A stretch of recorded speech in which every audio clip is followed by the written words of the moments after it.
So yeah, thank you, Rui, for inviting me in your car. In our car. This is now the community car. Yeah. And I always like to come here in Portugal, how people are, the friendliness, the weather, the climate, the good food, the vibes, the energy, there is a tech community here.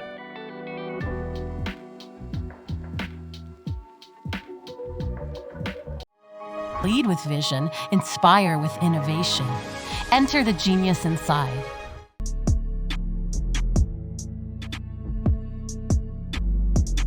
First, a very personal question, which is why Portugal, why Sintra, and what made you change your life to come to Portugal? And obviously, being Portuguese, my question would be, what are all the good things that you have, but also what are the things that you've learned how to deal with, because they were so different from Belgium or from wherever your professional or even personal life experience in other countries.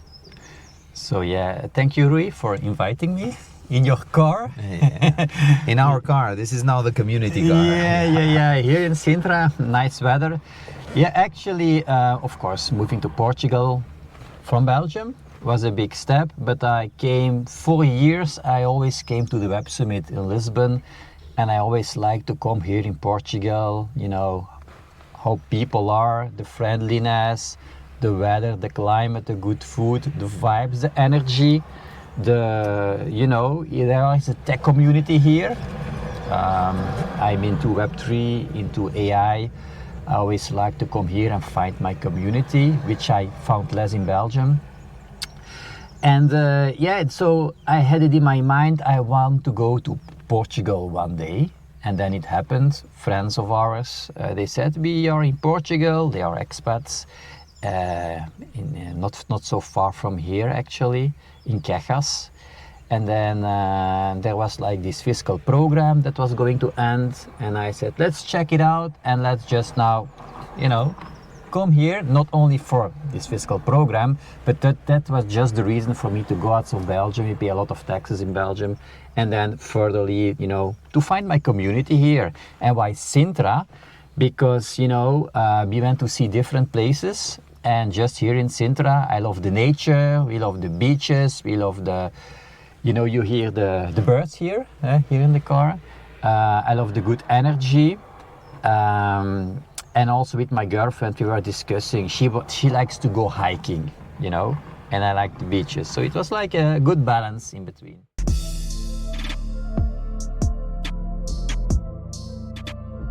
You mentioned something which is very interesting, which is, I came because of the Web Summit. And this leads to a question which is probably not the most beaten path of questions, in the sense that this was a political decision by some government. It's not A or B. It's just a government official that said, let's invest in Web Summit and attract entrepreneurs and investors. What would you say would be good political decisions to develop Web3 communities? Like what happened? Because that was an event that happened that brought you to Portugal, and now you have a community in Portugal. What would be a good political action to develop communities? So for me, supporting events like Web Summit is really a good thing, because that's one of the reasons that I come here, to find other people. Of course, there is a lot of talk about crypto and so on, and about, but crypto is just one part. We don't want to attract only those people that are into, financial gains, but also about new technologies. And therefore, these conferences like Web Summit, like the one that you're organizing, Coda, are, I think, very important, because it puts Portugal on the map. And so entrepreneurs looking at Lisbon or Portugal as a whole, as a place where technology is happening, technology is moving, progress is happening. Lisbon is named as one of the hotspots for Web3, and actually it is. If I see the number of meetings that I'm already having here, here in Sintra, Lisbon, with like-minded people. I didn't have those meetings in Belgium. And this leads to another question, which is, do you get a different vibe from your experience, because you have experience with the American market, Asian markets, European market? What would you say is a different ecosystem vibe? Would you say there's a different ecosystem vibe, or most of the ecosystem vibes, or most of the ecosystem attitude towards incoming members and new members and meetups, networking, is more or less the same comparing these geographies, Europe, US, and Asia?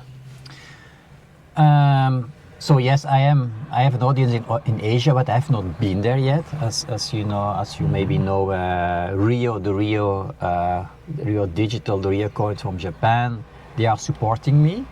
But I've been traveling to the US, inside Europe, and I see the Web3 vibe, the typical Web3 vibe, people supporting community. AI is less a community, I think, but Web3, you see it everywhere, that people are supporting each other, that there is community building, they want to be together. But here in Portugal, I would say, you see people from the US, you see people from Europe, you see people from everywhere. It's more like a good mix. When I go to the US, for instance, Consensus in Austin, a lot of Americans are there and less people from Europe. Here in Europe, I go to an event, I think the mix, like for instance, a Web Summit, the mix is better, like say, and that's maybe one difference. Yeah, you mentioned Rio, and from what I've gathered, they have a kind of a utility token / coin. What is your perspective on utility coins and the evolution of utility coins in the market? Do you think that utility coins will be vertical, that utility coins will have all the coins that we've watched, go to the moon and crash and burn as well? But do you think that the trend will be, there will be utility coins that will be vertical, that will be very useful just for specific purposes, and the market will consolidate into that? I think that's at least a trend that I'm seeing, and that is also a trend that Rio is building upon, because Rio has a coin in Japan. They are on exchanges, you can find them. Be careful, but they're all that's the problem in crypto, that you can also have scams and people copycats. But the real Rio coin, it's I think it's an whole ecosystem that is behind, so it's not only a coin. And they are now launching a meme coin at this moment. I think there is a wide list of people that are now watching this. They are interested, they can always contact me, that they know for sure I know those founders, that they are in touch with the right people. But so the Rio Chan, the meme coin, has utility. That's what your question was. People that buy the coin have access to a portfolio management system that also helps you to find scams before you get scammed. Before you invest in a token, you get staking rewards, you get other utilities, and I think this is really important. They are in Japan, there are a lot of regulations in Japan. When they come out with something, they want really to make a difference in the world, first in Japan and then outside of the world. So utility is actually, yes, I think that's where the market is going, and not only about hype, because the hype, the rug pulls, thinking of get rich quick but then losing a lot of money, as we have seen recently, it gives a bad name to the market. But if you know that you have utility, at least you have something worth. Yeah, true.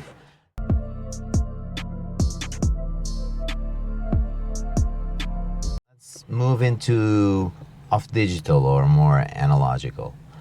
What would be your advice for someone that is looking into these coins, these meme or non-meme or NFTs? What would be your advice? What kind of heuristics would you use on how to research to avoid scams? That's a good question. So coming back to the example of Rio, I met those people in real life at an event where they were the main sponsor. I saw their reel. First they were on my podcast as a guest. Then I met them and then I say, okay, this is a legit project. But if I would do research and I would not know a project, I would first see who are the founders. Do we know the founders? Are they can we find information of them on social media, and are those profiles real? Have they been on podcasts? So if you hear those founders for those projects talking on a show, on a podcast, on a video, and you can see how people are reacting to that, if there is a real community, what is the feedback, all of that, and also understand what it is about. Is there utility, and what is the utility, and does the utility make sense? It's actually the same as you would buy like a stock or you invest in a company. You want to understand, what is the utility. The same thing for this token. So research, do your own research, as they always say, but see, what can you find about the founders that is real, and how is the community reacting to it? Great. Still on the theme of scams, and I don't want to call it rug pulls but just rogue behavior. It could be even deep fakes or CEO fraud and so on. So in terms of what would you see as the activities that need to change, or that maybe blockchain or Web3 can help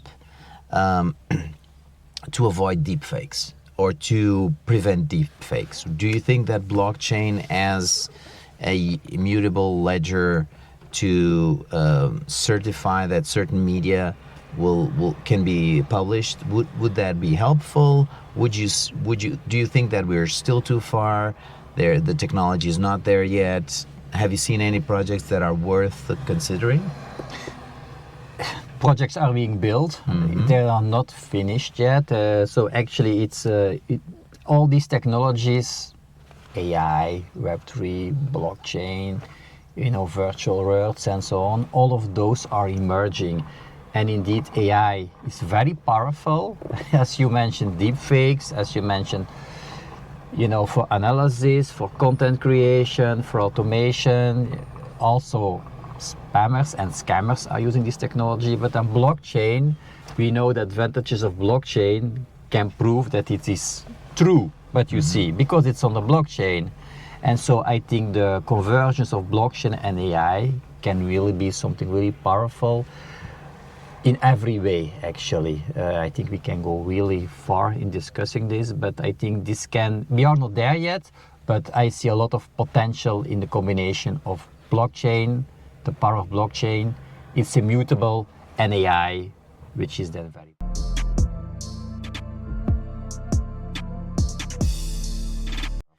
We talked a little bit about policy, we talked a little bit about technology. Now let's move into what I would call the social impacts of deep tech, or disruptive technologies. To a certain extent, we're watching a kind of a disconnect between people, because everybody's getting too digital. And as you said, one of your heuristics to find if businesses are real is actually to meet them in person. Yeah. And that's a great heuristic. Do you think that there's a trend that people will eventually become much more digital, and or do you think that they will stay phygital, in the sense that they will combine? And in what extent, and because I know that you're doing this retreat that maybe touches those themes, to what extent there's some kind of disconnect because of digital? Yeah, it's a good point that people are a bit afraid of that. I gave a keynote some time ago, and I was talking about virtual worlds, and then people said, yeah, will we, will all our lives be digital? I think we need to have a balance. You need to think about what makes sense to do digital, to do maybe in a virtual world, what can we do better in a metaverse, in a 3D world, and what is better done in real life. And you mentioned the retreat I'm doing. I think people long for connections, they want to have a community, they want to meet people in real life, because the energy that you have in real life it's way different than when you have online meetings. Like we are now doing this podcast here together in real life. It's another energy than if you would do it digitally. So I think it's just the energy. I think it's so important. Also the trust that you can build when you see people in real life. We need to continue to meet each other, even if digital is possible, but just find the best of both worlds. That I think will be the future. What would be your advice to someone that is coming into the Web3 blockchain space? Not just in terms of scams, but in terms of network building, in terms of, because you've built a substantial network and a followership, which is great. But a lot of people want to do that, but they haven't been as successful as you have been. Is there any advice that you'd like to give people on, sometimes it's just not giving up, right? Because actually, Rui, when I started the podcast, I had 0 listeners. I had 0 episodes. I had 0 experience with that. So sometimes it just start, and getting better once you are doing something. So I was getting better in doing more podcast episodes. I was getting more knowledgeable by interviewing people on my podcast. I was building my network by doing this podcast. So building your own podcast, or maybe some other kind of thing that you like better, because I like to create audio. Other people maybe like to create video. Other people like to write blogs. That can also be good. Other people like to create images or pictures or photos. So create content yourself and do research for that is one thing. On the other side, first listen to podcasts. Before I started my own podcast, I was listening to others. How are other people doing their podcasts? What do I like about them? What do I think should be different? What is more my style? So having your own style is also important. Like, I'm not a native English speaker. Instead of considering that as a disadvantage, it's an advantage for me. I go to the US, they recognize my accent. So advice, I would say, consume content. Listen to podcasts, read blogs, go to events, meet people in real life, connect with others, share stories. Go to events like Coda, like the Web Summit, also go to side events, connect, and follow up afterwards. And then, I would say don't be afraid to make your feet wet and to buy, some crypto, buy maybe an NFT with utility. That's what I would experiment. say. This leads to 2 questions. One is about the vision to execution gap, which is how much of a vision did you have when you started the podcast, and how much was it more execution than vision, and how did you manage to keep building the vision, because it's an ongoing thing, right? Absolutely, it evolved. So how did the podcast start? I was at the Web Summit a few years ago, and I had the opportunity to have the podcast booth, to book it, but I didn't have a podcast. So I said, okay, let's start the podcast. And then at that time, I was here in Portugal. I said, good energy. I said, let's interview CMOs.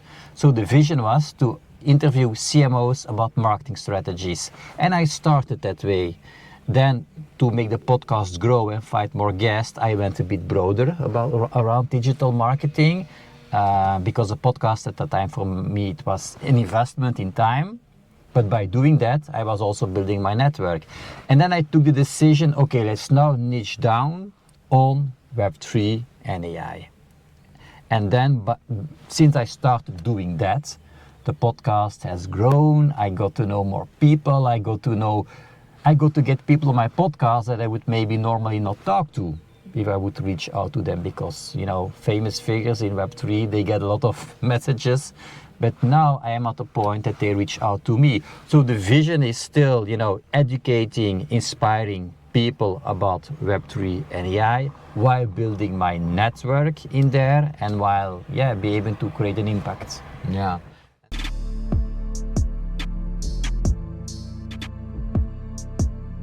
And you've mentioned this before on one of the questions that you know you have to have your own style. You have to, you know, and having your own style entails being creative in a unique way.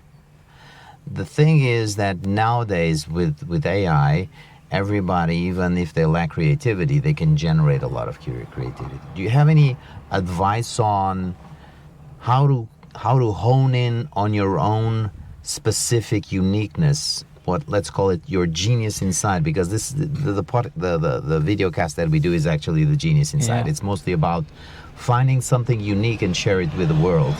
And probably you've been doing this with your podcast because you find something unique in other people and you share it with the world, and that's what people really like. Yeah, authenticity, right? Yes. So in the world of AI, you can create a lot of content, but you know, it's a lot of gray content, a lot of the same. So how can you make the difference? That is, in my case, talking to other people and, you know, putting it together with my own insights. In that way, I lift up the people that I'm talking to, and I also build my personal brand. I build authenticity. So, like I said, because of my accent, I was in Austin at a side event of Consensus, and Americans recognize me because of my accent. And this is also, again, a difference if you just change the place that you are.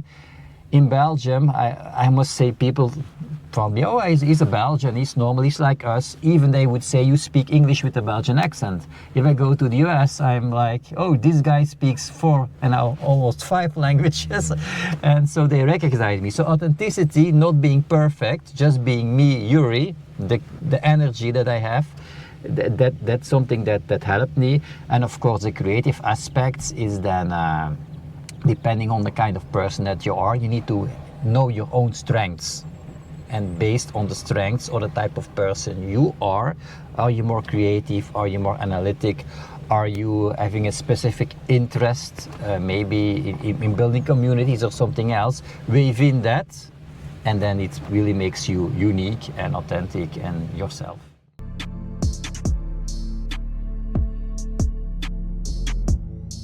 What would you say, based on all the experience of interviews, podcasts, question asks, question answers, what would you say was one of the most striking questions that you had that made you revisit your beliefs, let's put it this way? Yeah, so normally, Rui, I'm the one asking the questions on my podcast, but I've been on a few other podcasts too. By the way, I like your questions, you know, talking to me about Sintra and why, the why questions. It's often more interesting than talking about what. So the why questions are interesting. I like it when people do their research or they ask me something, and one of the questions that I had once was more about goal setting and reaching your objectives if you want to be somewhere, get somewhere, and about intentions. And she knew that I met Gary Vee when I was in New York. Gary Vee. And the question about it was, yeah, but how did you, just how and why? And how did you visualize that, and how did that, all the story behind that? So I like storytelling, and when people give me the opportunity to tell a story instead of talking just about what. And so I explained to her how I was just, visualizing to meet Gary Vee and ask him some questions, and how I was at the conference, and then they said, oh, Gary Vee will be at this other conference, and I said, okay, I always wanted to go to New York, I want to meet this guy. And so it's a longer story, but at the end I got to meet him and ask the questions, and just because they asked me to tell the story, how I could set it up and reach the goal, that I think is an inspiring question. I would also like this to hear from others, if they have a goal, to hear the story, how they went from wanting to reach the goal to going there, because it's never a straight line. So that is, and also I like the question, about Sintra, how I came here. Like I could tell for ages about that, because it's not, just in 1 minute to explain it. But storytelling, I think it's more important. Questions that are about why and a story are way more interesting than just, what questions.